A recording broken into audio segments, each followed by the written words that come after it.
Welcome to A Reason for Hope, your question connection with the entire Word of God. We'd love for you to join the conversation. Simply follow us on our Facebook page at Calvary Christian Fellowship. If you have a question, please text or email us at questionsforhope@gmail.com. And now, here are your hosts, Pastor Sean and Pastor Peter. Well, a very good afternoon, morning, or evening to you, and welcome to this edition of A Reason for Hope. Sean Richards hosting today and joined by Peter Martin for our famous Apologetics Tuesday. But note that the title is still A Reason for Hope. If you have any Bible questions, we are available for the next hour to receive them, and we'll look forward to engaging with you when and where we can on either our website, calvarychristianfellowship.com. Click on the Watch Live tab. You'll be able to join us face-to-face, or join us on social media. Facebook is Calvary Christian Fellowship of Tucson, and YouTube is A Reason for Hope. If you don't find us there, I wouldn't be surprised, but in the meantime, we'll use them as long as we can. Note that those venues are secondary. We want to make sure our main media outreach through the internet is on our website, so feel free to take advantage of that so that if plans need to change, they aren't too dramatic. Note as well, if you want to send us your questions, you can do so by email at questionsforhope@gmail.com, or to give us a phone call at 1-877-556-1212, and the number is toll-free. Note as well, if you are joining us on the radio, we are tape delayed by 1 day, so don't think if you send in your question and we don't get to it, we're avoiding you. We will, as soon as possible, be answering these questions, but to join us live, we recommend you take advantage of the internet website, calvarychristianfellowship.com. Click on Watch Live, and we'll be able to engage with you there.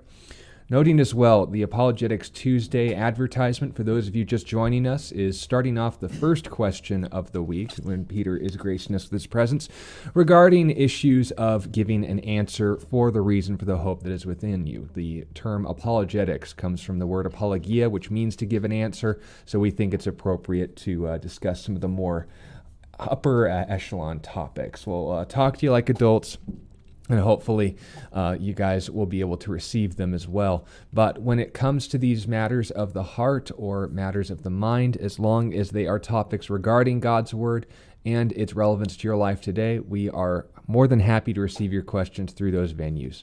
Now, before we get into our topic, which will be following through on the argument from beauty, why don't you start us off in a word of prayer, Peter, and then we'll see where God takes us. Yeah.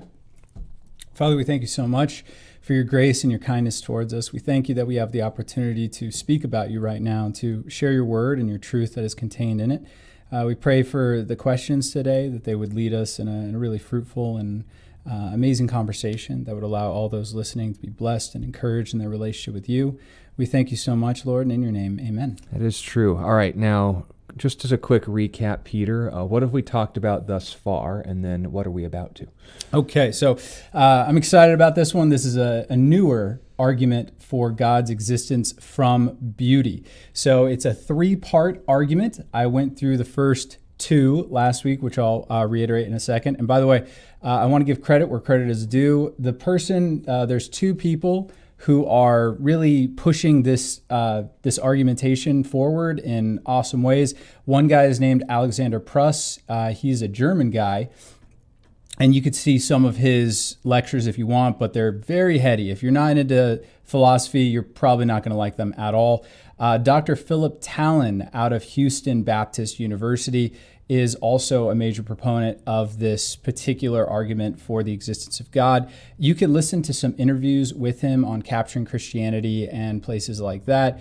And he's just very articulate. The way that he puts it is very easy to understand, and it's very ground level. So if you guys want that source, you can get it as well. So last week, we went over the first two parts of this three-part argument. Each part can stand on its own, but it is more powerful, obviously, if you take it collectively as a whole. So the first part goes like this. Beautiful items or objects require skill, talent, effort, and intent to make them aesthetically pleasing. No artist stumbles upon a masterpiece. No one ever accidentally creates something that everybody loves, adores, and praises them for. It takes a lot of intent. It takes a lot of focus. When we look at the universe, it's not just functional, it is beautiful. We notice natural beauty within the creation that would allude to a creative designer, someone who is not only intelligent and creating something functional, but also someone who is creative in their very nature and desires to create something that is aesthetically pleasing. It points to a beautiful God, a God who intends for beauty, which actually does narrow it down to the Judeo-Christian God. There are very few other religions that purport a God that would be creative like this. I'm not going to get too much into that, but again, you could watch our last week's show to see that argument in a little bit greater detail. The second part is much stronger, and it's my favorite part of the argument. It's that man has an aesthetic nature, meaning that we can see, appreciate, and even create aesthetic beauty in our own modes and in our own abilities and capacities. This ability, this nature that we have, has no utility whatsoever.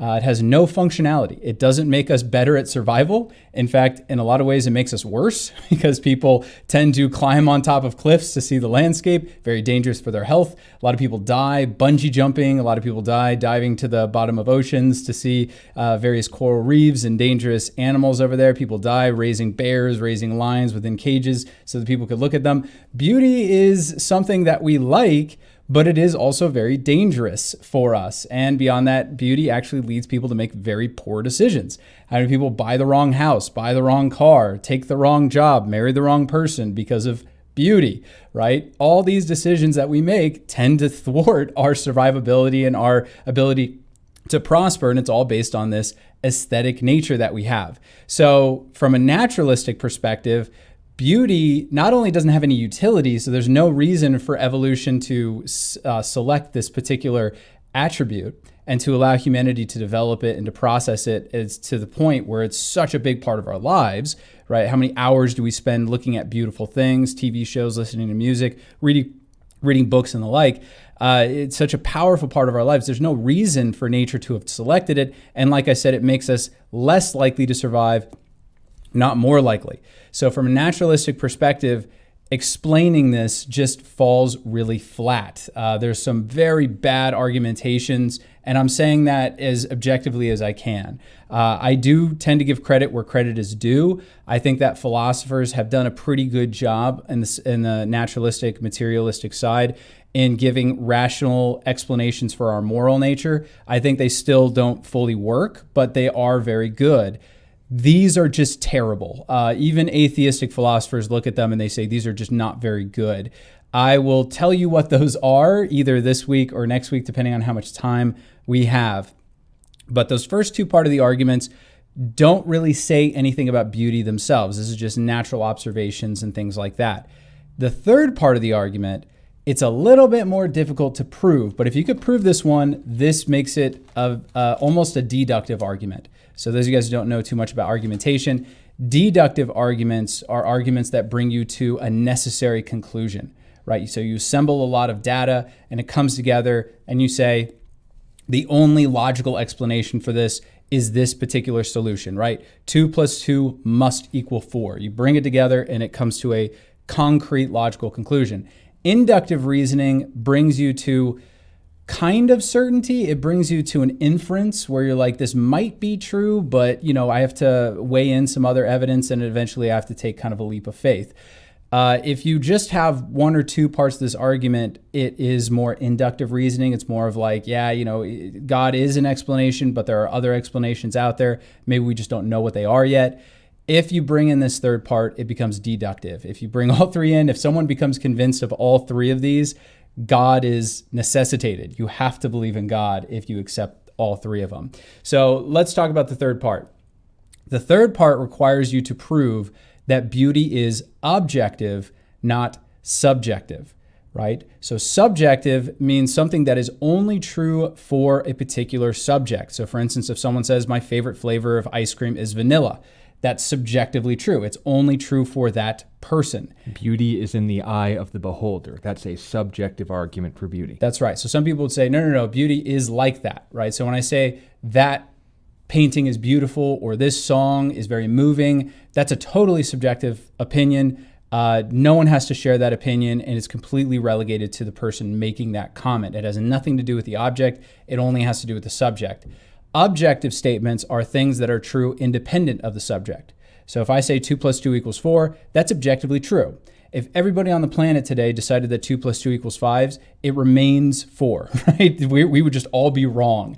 That's what objective truths mean. So this argument says beauty is objective. Now, the argument that exists for it is what Sean just said. Well, isn't beauty in the eye of the beholder? And isn't there no way to account for taste?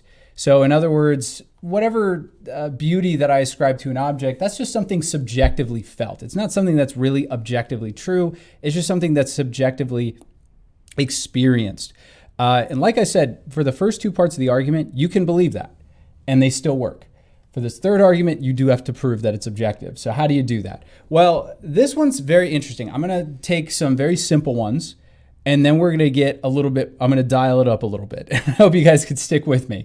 The beginning of it is going to be very simple. It's very easy to remember, and it's intuitive, meaning it's something that people just intuitively know. You don't really have to prove it in any real or general way. You just have to point out the way the world normally is and how people normally react to experiences of beauty, and just push people on it. In Romans chapter 1, Paul says that people suppress the truth in unrighteousness. It means we intuitively know things about God and his creation, but because those things don't fit our preconceived notions of the world, the universe, and God in general, we suppress those things to validate our bias, in other words. That's the idea of Romans chapter 1. What we normally see and understand of beauty points to objectivity. So what are the things that we normally see? The first one is, for Christians, this is not debatable. I know some Christians might think like, no, I really do think that beauty is in the eye of the beholder. No, you can't really believe that as a Christian. Why? When God creates, he calls the creation good. When he's doing that, he's not just tooting his own horn. He's not just saying it because he feels like it. When God creates something and calls it good, he's ascribing value to it. So for instance, if I look at something, I say, I think that's good. Well, that's my opinion. You can take it or leave it. I can make a good argumentation for why I hold the opinion, but ultimately the amount of stock you put in my opinion is the amount of faith and trust that you put in me individually. When God says something is good, that's always an objective statement, meaning God can't be wrong. You can't take God's opinion or not. You can't take it or leave it. It either is or it isn't. So when God ascribes value or worth to something, that becomes an objective truth.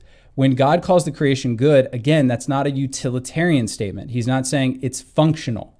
If he were saying that, then he would have used the word for functional, but he doesn't do that. He uses an aesthetic word. He uses a word that describes enjoyment or praise, adoration, amusement, right? That's what that word denotes in the Hebrew.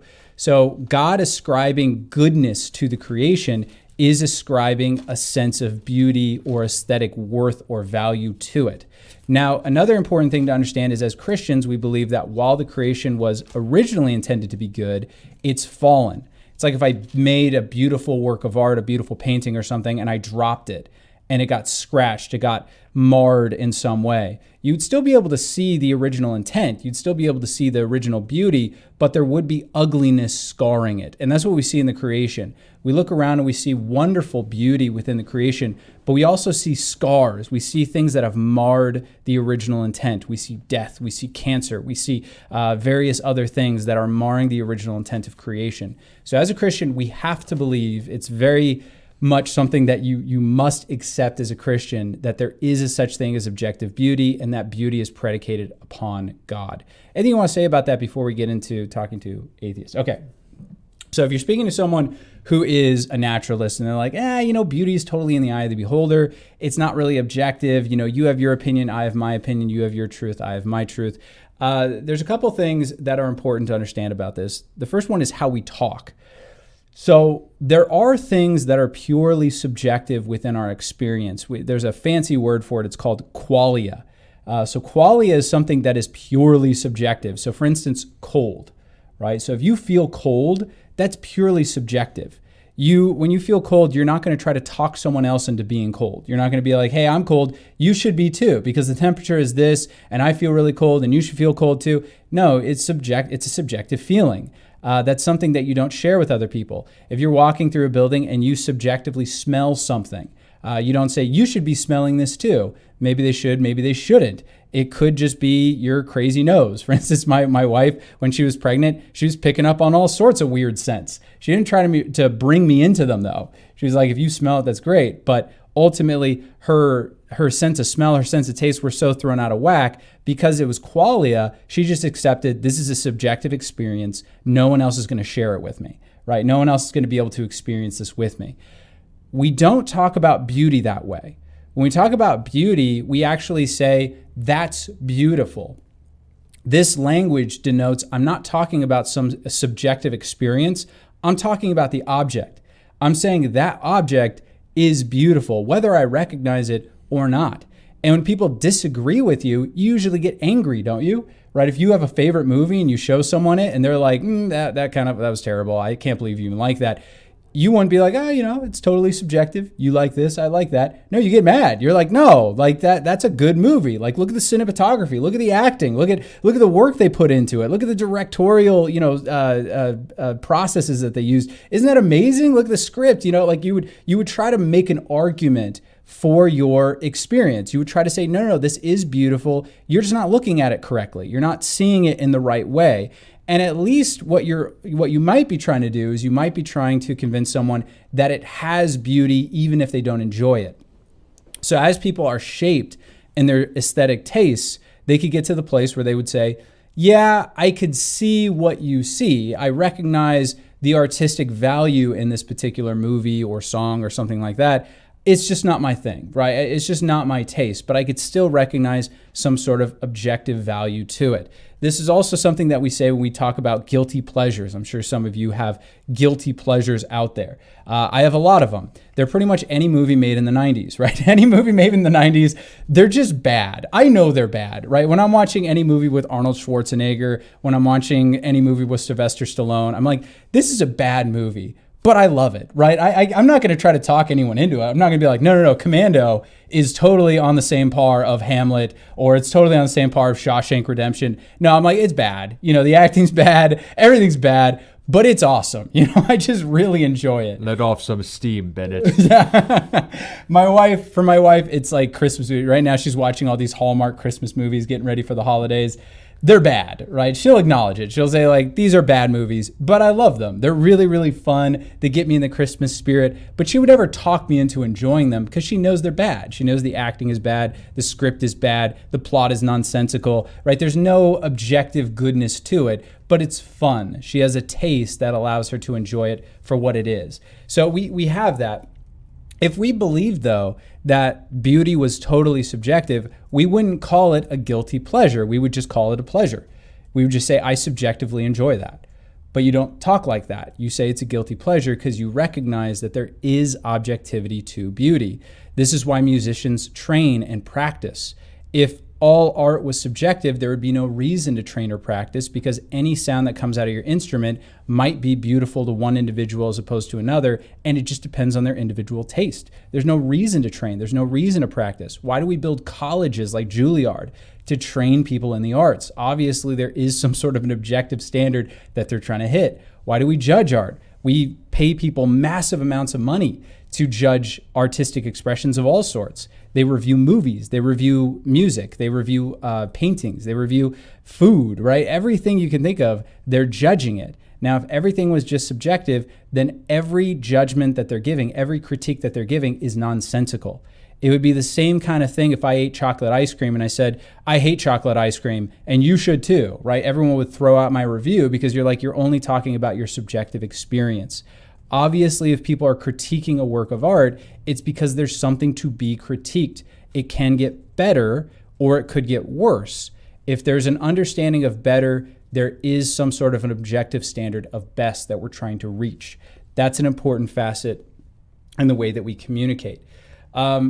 Now, another important thing is that we don't actually create beauty out of whole cloth. We imitate it or we reveal it. So human beings aren't actually capable of creating beauty out of nothing. So for instance, when someone draws a painting, there has to be content to the painting. Even if it's abstract, which by the way, I hate abstract art, and it does come from this belief that art is purely subjective. And again, this is an aside, But why is it that abstract art only started to come up in the last 100 years? The reason why is because it's the poison of subjectivity destroying our civilization that's allowed for this to happen. Every other culture before us recognized, no, that's just a bunch of blots. Draw something real, you weirdo. Right? There was always this understanding of you need to reveal something real. You can't just put a bunch of colors on a screen and say, hey, you either like it or you don't. That's ridiculous, and everyone understood that until the last 100 years of ridiculousness that's crept into our society and world.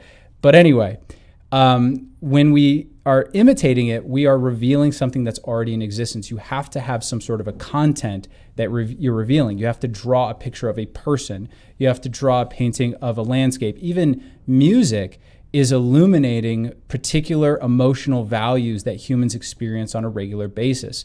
So since the only art form I can do is woodworking, and I got into it a couple years ago and I love it, but there's no way I could bring up something I built here. Sean, who does some pretty amazing foil art, has brought something for us to look at for me to point this out. Yeah, a little bit more lightweight too. Yeah. So this is a cherub, as I'm sure some of you are familiar, made after the likeness of Ezekiel chapter 1 and Revelation chapter 4. Got a little flaming sword, 6 wings. If you're listening on radio, this is meaningless, but nonetheless, more humanoid Use your form. imaginations, yeah. Or just join us online. But note the 6 wings, as described, I based it off of biblical principles because they don't have any pictures in here. I had to base it off of my imagination as well. I had intent, I had purpose, and I had the goal of this being aesthetically pleasing. Otherwise, it would just be trash, self-evident. There'd be some people who say, well, the crumply look of it is kind of iffy, but then others would appreciate those aspects of it. And at the end of the day, you can tell whether it's in the style of it being intimidating or imposing, whether it's the style of it being biblically relevant or appropriate, or whether it's, I don't know if any of you guys ever seen a cherub, and if you have, if you still can see anything, the idea of these reflecting the real deal we'll have to see. But the intent of this work was to be beautiful, that was an objective goal, not a subjective opinion that I enforce on you. Right. So if Sean came up here and he brought up just like a wadded up ball of tinfoil and said, this is art, this is beautiful.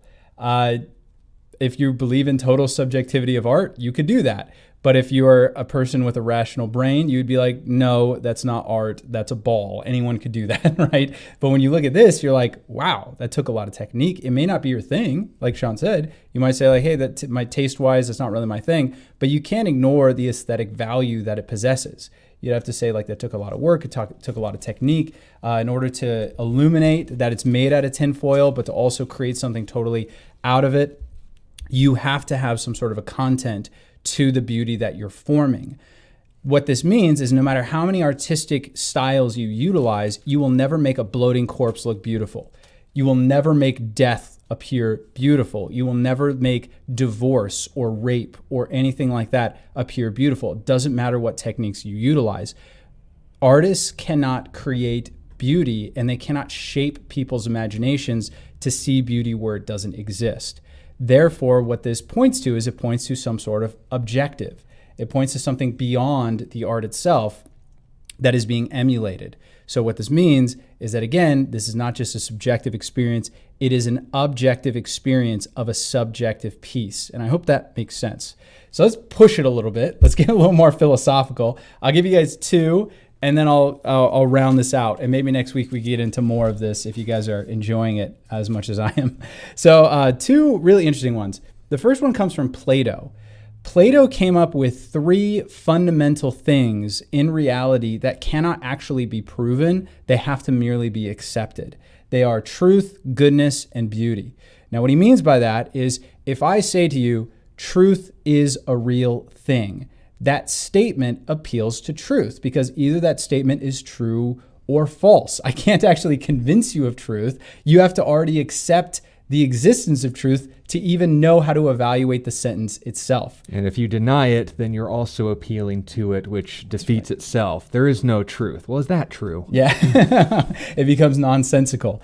Same with goodness. If I say that is a good act, that is a virtuous act, that is an altruistic act, or that's an evil act or a malicious act, I'm utilizing language that unless you have some already preconceived notion of what these words mean, they're going to be complete nonsense to you. So with my daughter, for instance, you could tell that she is aesthetically pleased by things. She watches certain shows and she's wrapped into them. The show that she loves right now is Full House.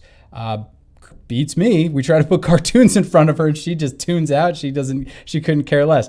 But hey, it's better than Barney the Purple Dinosaur in my opinion. But at any rate, I blame John Stamos. Yeah, she's obviously receiving beauty even though she couldn't articulate it. She can't even talk yet. There's no way she could explain to me what beauty is, yet she is taken by it. She already is able to see it, recognize it, and appreciate it even as a 1-year-old. That's pretty impressive. That's a fundamental thing. So if Plato is right, and you'd have to disprove his argumentation in order to disprove this. But if he's right, those 3 things are objective because they exist independent of the subject. They exist regardless if the subject recognizes them or not because they shape the world as opposed to, and we're a part of the world, as opposed to us shaping them. So again, that's a little more philosophically heavy, but if you could follow it, it becomes pretty powerful. Yeah, he's not arguing Plato's smarter than you and he said so. He's saying follow Plato's reasoning and note why he holds it on par with other things like truth or noting the point. Goodness, that's right. Now, the other thing that is, this one's even more interesting. So Eddie Zimak, who actually unfortunately died last year, an Israeli philosopher, real bright dude. He wrote a book called Real Beauty. So if you want a really in-depth book on proving objective beauty, that's the book to get.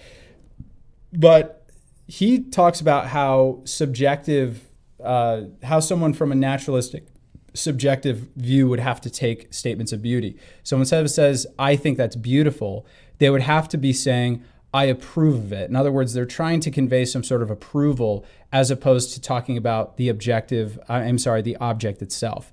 So what he says is that is nonsensical. Here's why. If I say X is approval, I approve of X, and that's what I mean when I say that's beautiful, what that would mean is there's no possible way I could find something beautiful and disapprove of it. But we do this all the time, right? So I could watch a movie and say, I didn't like that at all, right? I hated it, but it was really great. You know, I remember showing a musical to my family a couple of years ago, which I really love. I'm not gonna say the name of it because some of you probably trash it too, but I really love it. It's a really beautiful movie. It's probably the most beautiful movie I've ever seen, to be honest with you. The guy who directed it he's a genius and I love his work. But at any rate, I showed it to my family and they said that. They're like, this movie's gorgeous, right? Literally every shot, you could pause the movie at any moment and it could be a poster. Like, it's just beautifully done. And the score is amazing. It's just really, really well acted. But they're just like, I just didn't like it. I didn't like the story very much. I didn't like the message, but it is undeniably a beautiful film. That would be an example of someone saying, I disapprove, but I still find it beautiful. So that's his argumentation and the philosophy of it. That destroys the naturalistic opinion when it comes to objectivity versus subjectivity of beauty. To round this out really quickly, to understand, well, what about taste? What role does that play? So God is really amazing and awesome. So let's take those 3 things again and let me show you something.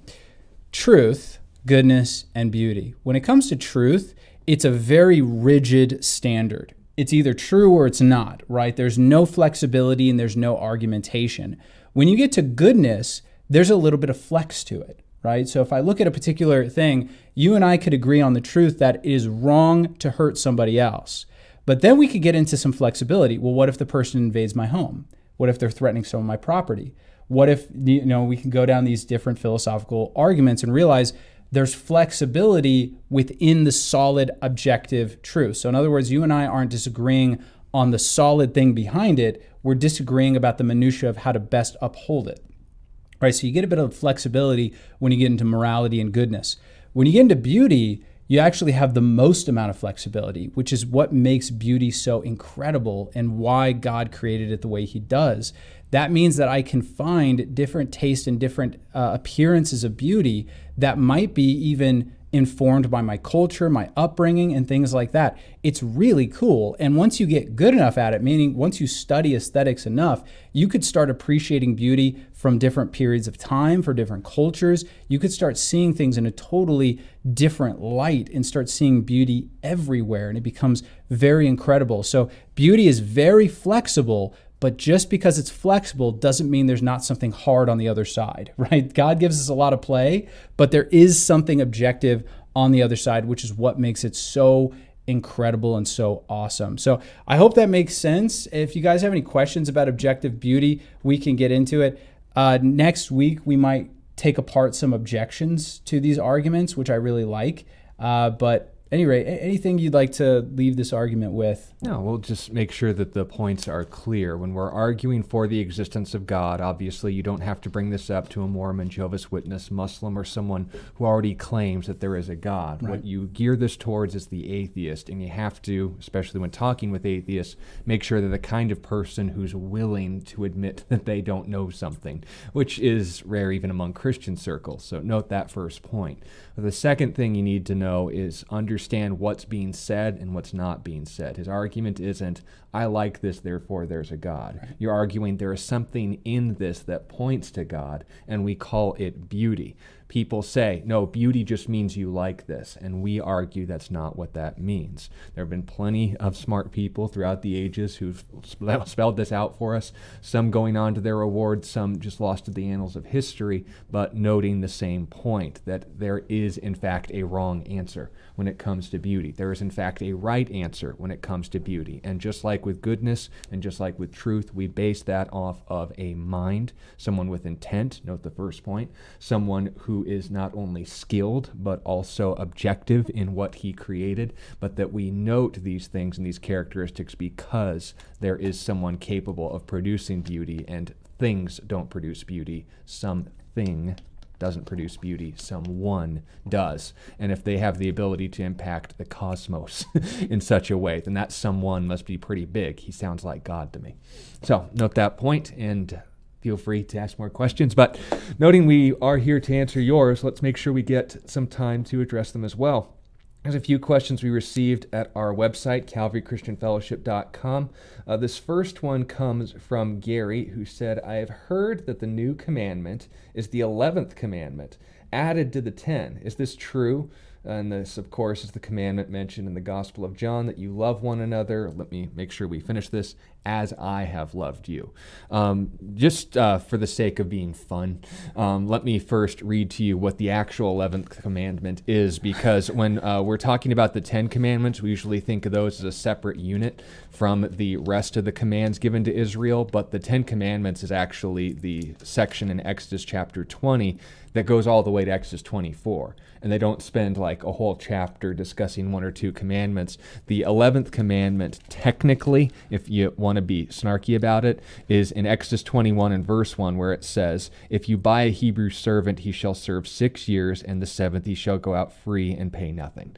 So the mandatory not abolition, of course, but the limitation of male slaves was 7 years, no more, no less. Yeah, so what you're saying is that the 10 commandments are not the entirety of the law. Yeah, the law was 613 commandments, the 11th of which was a limitation on how long someone could be enslaved. And of course, the word slave is kind of an iffy one even in that regard, because it was meant exclusively to pay off debt. If you kidnapped someone, there was a command that also noted you were to be put to death for that. If you abused your slave to the point where it caused cosmetic harm, you would have that slave set free and would also be charged. If you killed a slave, it wasn't like in pagan nations where you bore no penalty. There were also laws for that. But what you're referencing, and again, I appreciate the heart behind the question, Gary, and we'll make sure we treat it as such, is referencing in the Gospel of John, and this is in the conversation Jesus had with his disciples right before the time of his execution. I believe it's in chapter 15. When he's talking about the new commandment. This is, of course, something that he repeated as well in the book of 1 John, and he notes the commands are not burdensome. While I'm talking to fill out time as I'm looking for it, Peter, maybe you can help me out. Do you remember where exactly it was? John chapter 13. There we go. This is in verse 33. Little children, I shall be with you a little while longer. You will see me, as I said to the Jews, where I'm going you cannot come. So now I say to you, a new commandment I give to you, that you love one another as I have loved you, that you also love one another. By this, all will know that you are my disciples, that if you have love for one another. I included verse 33 because he's clarifying it's not as if he's going to be able to continue to model this. The reason why they'll look at you is because I'm no longer with you. I said this before. Yeah, and he also is not saying from that context that this is like brand new. Yeah. That they're like, oh, we should love each other? That was like novel to them. Yeah, love is actually a concept in page of the Bible you may not have frequented too often. In Leviticus chapter 19 and verse 18, it notes that you shall love your neighbor as yourself. That's a quote from Leviticus, by the way. And also note in Matthew chapter 22 and verse 37, Jesus was challenged, what is the greatest commandment in the law? And he said, you shall love the Lord your God with all your heart, with all your soul, and with all your mind. That's Deuteronomy chapter 6 and verse 5. Then he quotes Leviticus 19 and verse 18, saying the second is like it. On these two commandments hang all the law and prophets. But when Jesus gave this 614th commandment, if you will, it was not adding to anything that wasn't already there. It was clarifying this is the law. This is the prophets, the message of the Old Testament. Right. So in other words, someone could read Leviticus 19 and be like, well, what does it really mean to love my neighbor? Jesus is like, this is what it means, right? In the way that I behave in a like manner. Yeah, Matthew chapter 5, Jesus said, I did not come to abolish the law, but to fulfill. So note its purpose. This is to show what God is like. We see the law and realize, I can't keep that. Well, good, you're not like God. You need mercy. But if on the other hand, you'd say, no, I've kept the commandments, and Jesus showed up and go, really? Yeah. So that's the point being made there. And thank you for the question, Gary. Let us know if that helps you out. Here's another question from Zach, who wants to know, can you, and this is in regards to an illustration you were making earlier, marry the wrong person, buy the wrong house, take the wrong job, etc., or is everything part of God's plan for your life if regarding God's will for my life, what that is? And then he makes a reference. I'll correct this real quick and then I'll hand it off to you. But he mentions the Lord directs man's steps. Be careful with that passage because that's not what it's discussing in context. Proverbs chapter 16 and verse 19 in its entirety says, man makes his plans, he plans his way, but the Lord directs his steps. The context is discussing the execution of the things we plan out in life. God's the one who sees us through the circumstances that we don't see along the way. You can check that interpretation, which is what we encourage you to do. The text is very plain, but if I take a conclusion from it, I test that. James chapter, I believe, 4 notes this point. Let me verify that. James 4:13 through 17 notes the plans that we make and the circumstances that make them into shambles. No plan survives first contact with the real world, as they say. But going back to the first question, and it is a good one, is mistake a kosher word in the Christian life? Yes and no. I really do like the question because you're hitting at something very much contested within the Christian life. And I do like that you quoted from Proverbs chapter 16, verse 9. You do have to, as Sean said, read the whole verse to get the context. But this is actually a part of a longer conversation. So if you've ever read the book of Proverbs before, it's a lot of different pieces of wisdom kind of thrown together, meaning that it usually doesn't follow like a comprehensive, like, hey, we're going to talk about this right now. And then, hey, we're going to talk about this. It's like there's a proverb about God's justice, then there's a proverb about taking care of the poor, then there's a proverb about sexual purity, then there's a proverb about money. There's, it's just not all are condensed into one verse at a time, though. That's right. When you read Proverbs 16, it's very interesting. Proverbs 16 as a whole seems to have a theme of God's sovereignty versus man's free will. So there's actually a lot of verses like that contained within Proverbs 16. This is actually how the chapter begins. Chapter 16, verse 1, the preparations of the heart belong to man, but the answer of the tongue is from the Lord. So we have this tension that appears, and it appears in many parts of Scripture, where the Scriptures declare that God is totally sovereign over his creation. What does that mean?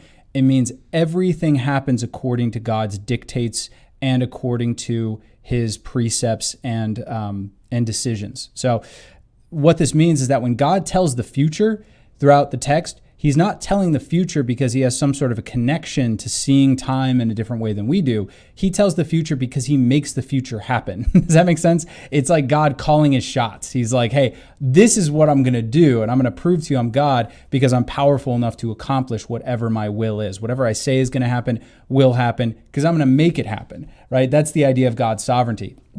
This is clearly delineated for us throughout Scripture, but that leads to an interesting logical conclusion. Well, if God is sovereign over everything, including the dictates of men, that must mean that we don't have free will or autonomy, right? Because if God is dictating everything, then that means that the decisions that I make are according to God's will, right? The answer of the answer of the tongue is from the Lord, right? God directs my steps. So that means that everything I'm doing is in accordance with God's plan, and therefore everything that's happening is his will, not mine. So I'm kind of like a puppet and God's leading me down the road. The first part of these verses shows us that that's not true. The preparations of the heart belong to a man, meaning you are responsible for the things that you plan to do. But God ultimately, because he is sovereign, God ultimately has seen the end from the beginning, and he is, like I said, by his dictates and commands, he is causing history to happen according to his will. However, God has allowed for us to have free will. How do these two truths coincide? Beats me. It's been literally argued since Job, and that was a long time ago, right? This has been argued by theologians far smarter than me or Sean or anyone that I know that's alive today for thousands of years. And a lot of interesting conclusions have been gotten to. If you want a really interesting conversation, I just watched this weekend. If you're like a theology nerd and you really want to get into this, there was a debate between William Lane Craig and James White. William Lane Craig believes in Molinism, which is this idea that God not only knows everything that will happen, he also knows everything that would happen, right? So given particular different avenues or history or markers, history could play out in a very different way, and God knows everything that would happen given certain circumstances, and he crafts the universe based on what he calls this middle knowledge. He knows what would happen, and so his dictates always push things to his perfect will. But man still has free will because we still live within that middle knowledge. We still decide what we're going to do, and God crafts the universe in response to that. It's a very interesting idea. James White is a Calvinist. He rejects that. He's like, no, God dictates things according to his will. He really doesn't care what you and I will do. He only cares what he wants to happen, right? And because of that, James White actually believes that God can move the will of men.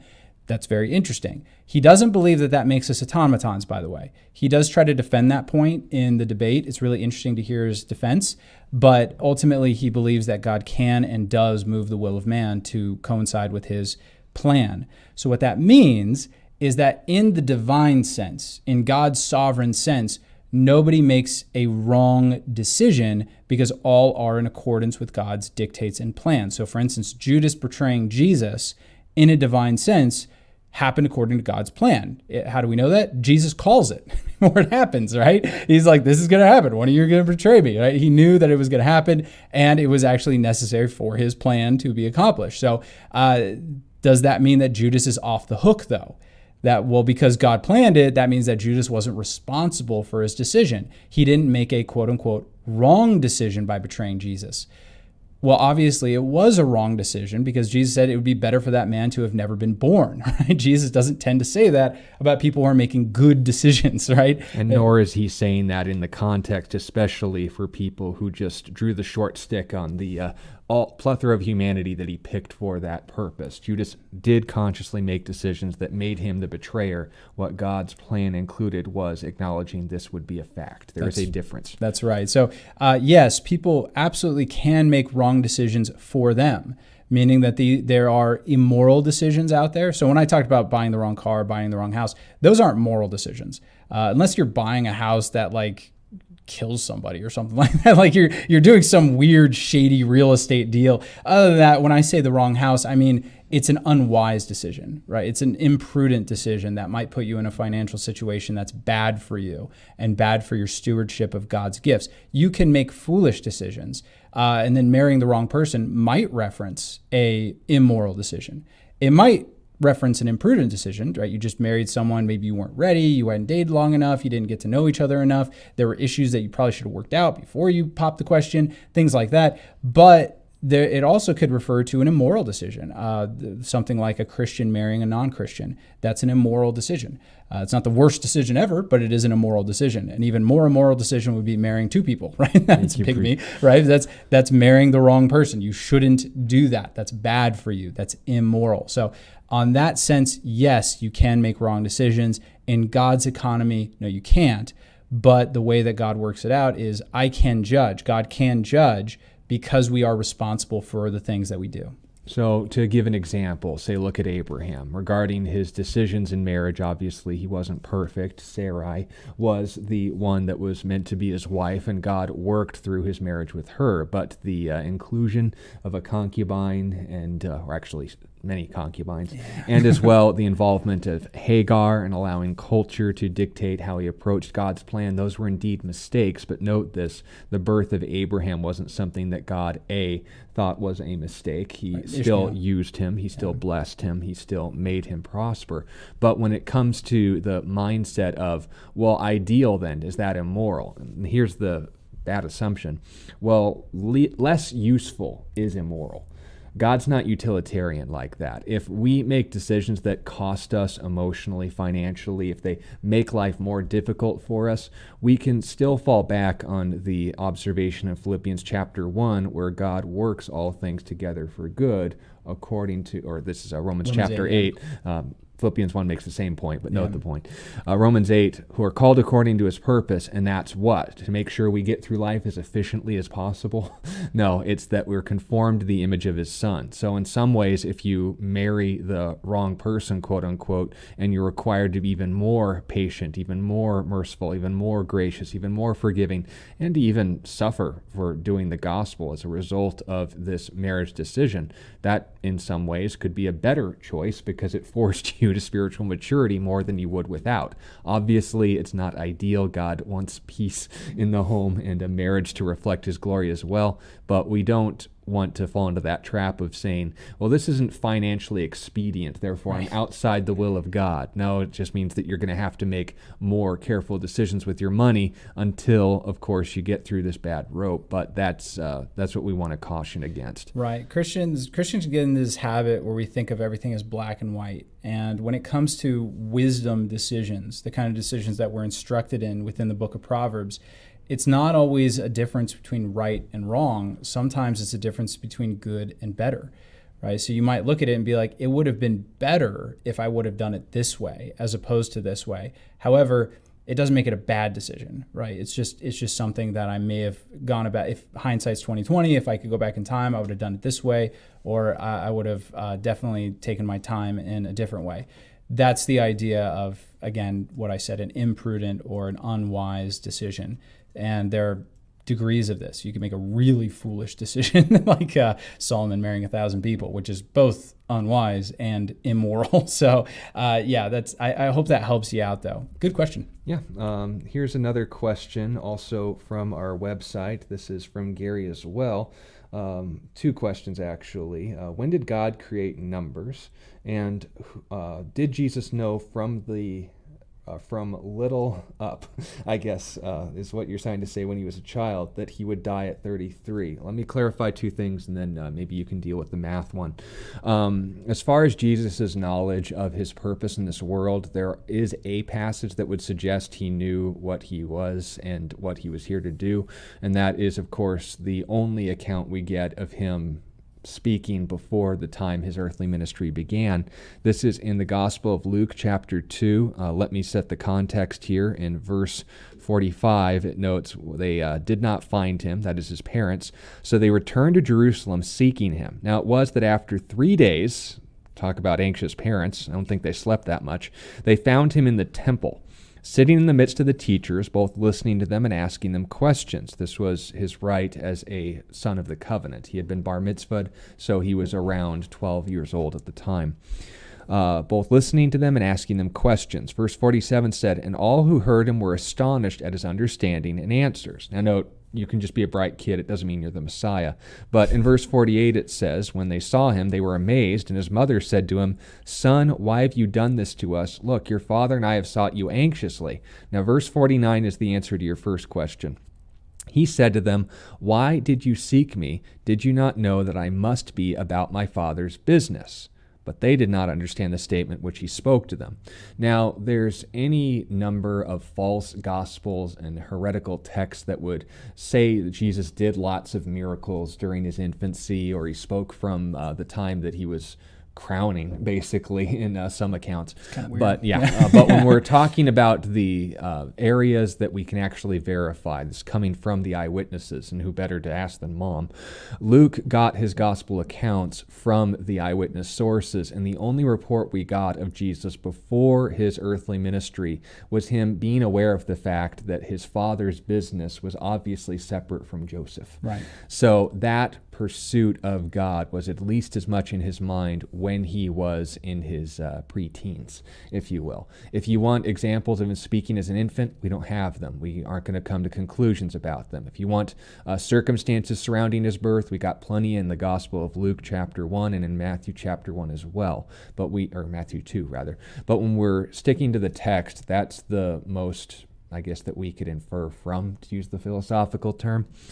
Jesus obviously knew who his father was and that it wasn't Joseph, and they hadn't had that difficult conversation with him yet. They didn't understand the point that he was making. But regarding the other issue I want to clear up before we deal with the math one, you mentioned that before he died at the age of 33, Jesus almost certainly didn't die at 33. That's an assumption made because there's two theories as to what year Jesus was crucified on, the more popular being 33 AD. It's either that or 30 AD because of the way that the dates pan out regarding how the first full moon of the Jewish year would have fit at the time of Passover. That's how they determined it, and so forth. Might be a full moon. Maybe you can correct me. But note that point. That's how they came up with the date.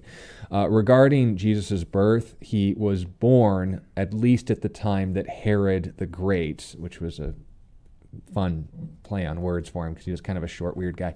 But when he was still alive, he was very much not in that state at 1 AD. There wasn't a year zero. When we're talking about the death of Herod, it's documented by several Roman and Jewish sources to be around 4 BC, and that would at least have fit within 2 years of Jesus' birth, given the fact that he was around during that time. So let's say, bare minimum, Herod had really good messengers, and the time at which he tried to kill the infants was 2 years, and he died that year. From the time that he heard Jesus was, in fact, going to be born. The wise men, of course, arriving in advance.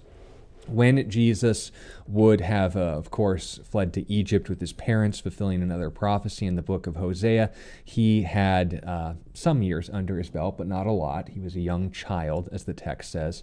And when they had made their way back up to Nazareth, the time at which he began his earthly ministry from that point onward is given to us in Luke chapter 3 and verse 23. Now, Jesus himself began his ministry, note the text carefully, at about 30 years of age. and was supposed to be the son of Joseph, and then goes into his genealogy. But here's the point. They make an approximation, about 30 years of age. It doesn't say when he was 30, he began his earthly ministry. And note, let's even pretend that. If it was exact, he would have been 34 if we're noting the dates that we can determine for his crucifixion, because that would have then put his crucifixion at the age of 37.